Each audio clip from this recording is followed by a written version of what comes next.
in the run-up to the symposium, we've been getting emails from the ITI Centre explaining how many people had actually enrolled for this conference. And of course we had a goal. We had a goal somewhere around 5,000 people. That would be great if we could get those. And then going up, we could see there were 1,000, 1,500, 2,500, 3,000. And a couple of weeks ago, we still weren't near the goal that we had put for ourselves. So I was a bit worried that we wouldn't get where we wanted to go. So I was very happy, actually, when we had 7,500+ people now following the opening of the ITI World Symposium. So that does give you a lot of adrenaline and a lot of energy. But on the other hand, speaking to cameras is a lot different than speaking to an audience during a symposium. So I don't know how many people are behind the camera. It's the cameraman, of course, but I have no idea if there are 100 people listening, 1,000 people, 7,500 people. And if you speak at a conference, then you're looking at the audience and you can see reactions in people's faces like, he's talking rubbish, or I understand this sounds good. Or people are saying, And nothing like this is happening. So we're sitting here, I'm talking to Stephen on the other side of the world. Stephen is only looking at his TV screen, and I've got Annette next to me on the couch who's coaching us a little bit through this. And I'm hoping that what we say is actually coming through to the people listening, but I have no idea. And once again, if it's 100 people or 10,000 people, it doesn't make that much difference because I can't see if our story is coming through, yes or no. And so that's a bit of the difficult side on doing an online symposium like this as a speaker.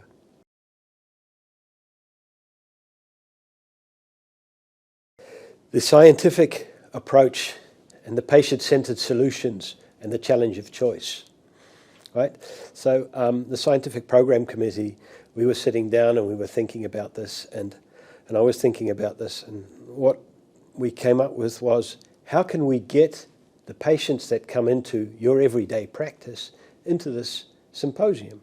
Right? We have to answer questions that fit the everyday dentist, and we're not looking for little niches and how can you do that little bit extra and make the treatment even more and more better. No, we've got patients that come into our practice every day, and how can we get them into a symposium like this?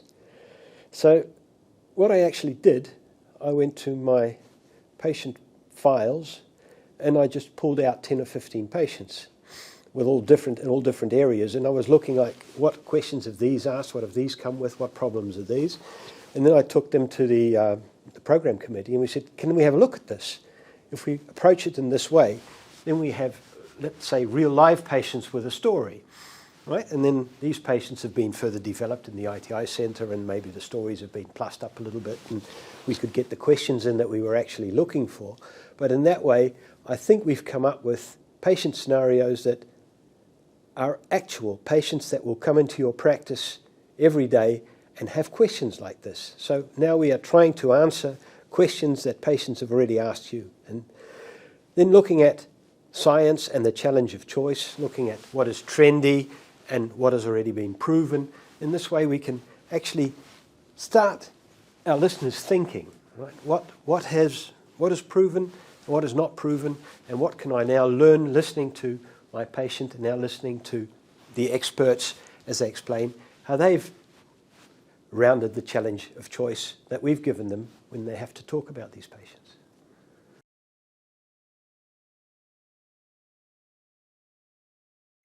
We're treating patients. Patients are people. If you go to a hospital and you are going for a treatment, you want to get the best treatment that you can get. If I go to the dentist, I have a problem, it's going to cost me a lot of money, I want the best treatment that I can get. What is the best treatment? How do we learn which treatment works best? We only learn that if we let science evaluate all the research that's been done on the different treatments, on the different materials, and then learning from that, we go to our reviews, systematic reviews, getting everything in there in science, and then coming to the conclusion what works and what doesn't work, and what has the greatest chance of working in certain situations. And that is being fair to our patient, right? Just doing something is not really a treatment, right? Learning from what other people have done, learning how it's to be done in the proper way, and then taking that to our patient, That is fair to the patient. That would be fair to me and to you as well. If we had to have a certain type of treatment somewhere in a hospital, we'd like to have the proven treatment and not the scientific, not yet proven treatment of which we do not know if it'll work, yes or no.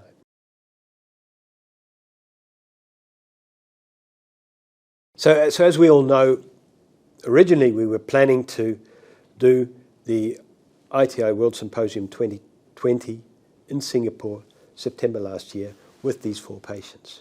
Right? And as the COVID pandemic came in, we realized it's going to be very difficult. So we got into discussion with the people in Singapore, and we had a chance to extend it to May.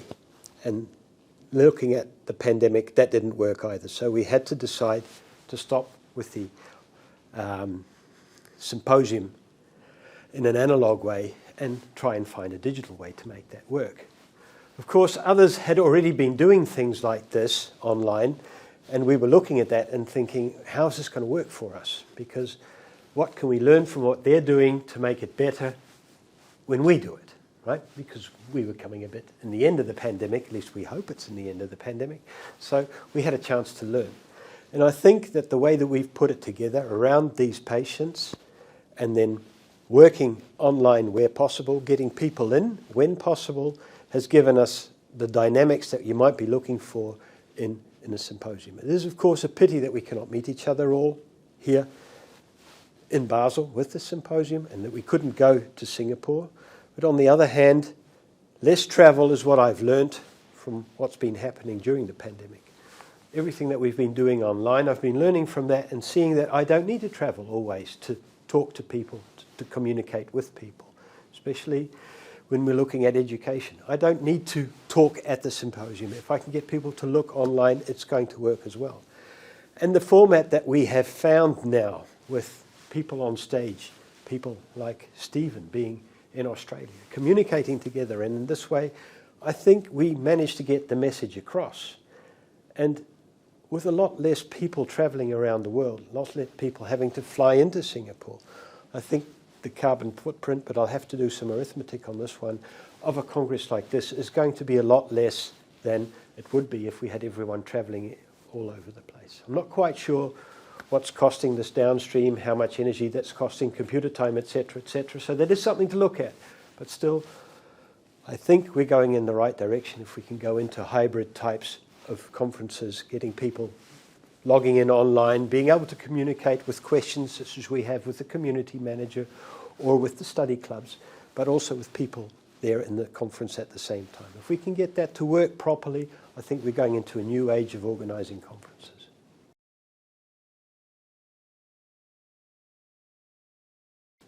If they've listened to the opening of the World Symposium 2021 today, they've really learned that we're working on a lot of exciting things in the ITI. We've got our education modules. You can log in, you can learn from what we have put out as the learning routes, learning journeys, learning experience that you can get out of the ITI. We're working on other ways, giving information to you, giving you the possibility to maybe pass an exam, become a certified member of the ITI, certified member in oral implantology. So this is also something that is worth something. You've got your consensus conference results. We're looking at the ITI treatment guides. We discussed today something new, looking at our repository where you can actually put patient information in and how you can learn from that, how you can benchmark what you do in everyday practice to what your colleagues are doing. And if you can benchmark what you do, you can see where you are and you know if you need to get into education. Maybe you need to learn a bit more about what's actually evidence-based in your challenge of choice for treatments for patients. So apart from that, we're also a group of friends. You can learn from each other. We're not in competition with each other. We're here together to learn. We have our ITI and we're here to learn from each other so that we can become better professionals in our everyday practice. So more than enough arguments to think about becoming a member of the ITI.